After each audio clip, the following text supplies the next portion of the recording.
Sorry about the audio. It was a bit rough just because I left the mic at the house, but hope you find this helpful. Yeah, enjoy.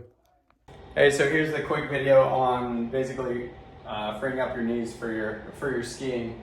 So you have a few different options. You can use where there's like no elevation, just on the floor with assistance. It's called a Patrick step.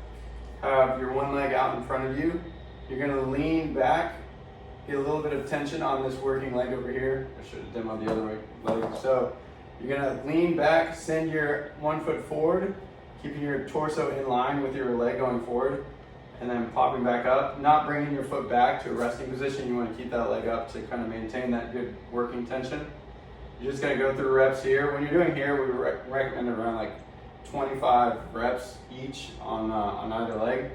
Once you feel comfortable with that, you can take away the assistance, as you can imagine, and do that kind of a thing. That kind of helps free up, break up any kind of scar tissue, bring blood flow to the area. If your knees are feeling spicy, they kind of bring healing to the area. And then once you progress from there, I really like these.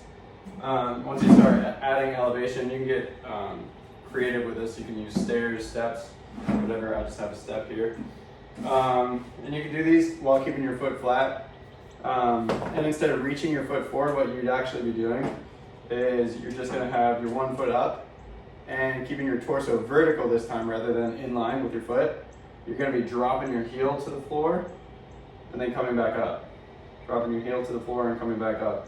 If you can do these pain-free, you can, and without assistance, like obviously you can start with assistance, but the moment you can do these without assistance, it just is a little bit of a balance game. But once you do these without assistance, you can start adding some weight or adding depth to it. So like right now we're about, I don't know, maybe like a 2-3 inch height, but I recommend working your way up to like a 6 inch depth. And then also what you could do, if you have access to some weights,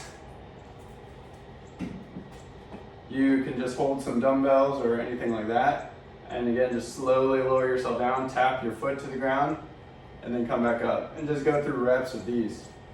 Just these short range of motion movements brings a lot of blood flow to the area, which promotes healing and can break up any kind of scar tissue. So that's your number one homework for basically like ski type preppy stuff for your knees. Here's one thing I forgot to mention as another option. And once you get used to doing it comfortable with your foot flat on the platform, you can add a little bit of heel elevation. You can use like a book or something to elevate your heel up onto.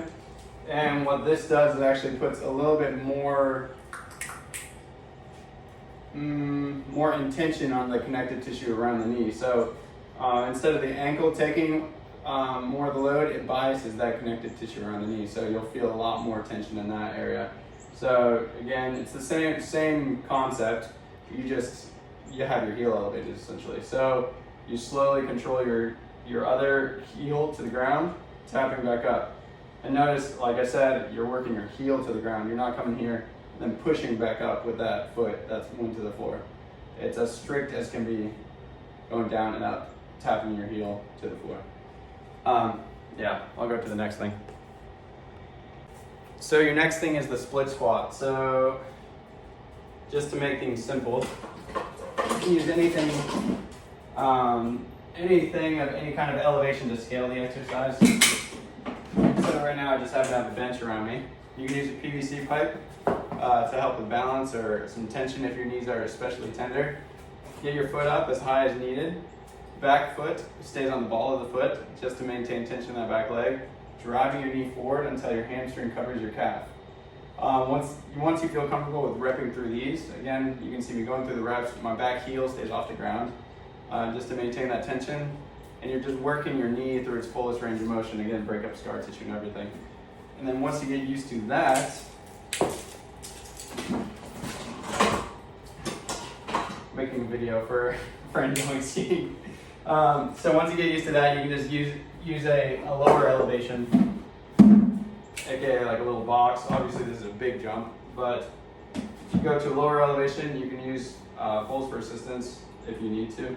You're gonna go through your full range of motion, hamstring covers your calf, It's actually okay if this heel lifts off, it's no big deal at all. But you're trying to work on keeping your back leg as straight as possible, torso upright, because that also hits that back leg hip flexor to keep that stretched. You're gonna go through your reps like that. Again, you don't need assistance. You're just flossing through the motion, bringing blood flow and some work in that connective tissue in your knee to break up scar tissue and kind of restore full ranges of motion and get strong in those full ranges of motion, because the stronger you are in those full ranges of motion, the less likely you will be to injure yourself. So torso upright, hamstring covers calf, coming back up, floss in and out of these positions.